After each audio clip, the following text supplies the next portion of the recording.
悲心、喜舍心、智慧心、倾听心念在玄关，再用玄关去听、去看、去应对一切事物，便能与佛菩萨以心印心。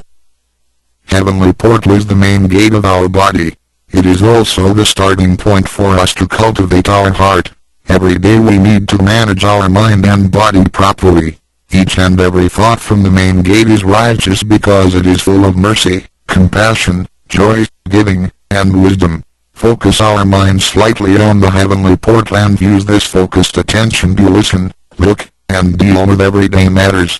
Then, we can unify our heart with the heart of Buddha and Bodhisattvas.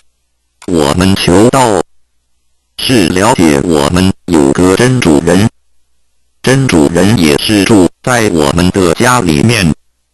每间房子都会有主人的房间，主人有主人该睡的地方，客人有客人该睡的地方，这不能错乱的。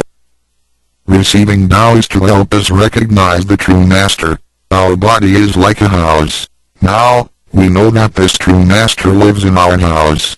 Every house has a master bedroom. The master bedroom is the room where the master sleeps, and guests have to sleep in the guest rooms because only the master should sleep in the master bedroom. This arrangement should not be altered in any way. 各教经典也有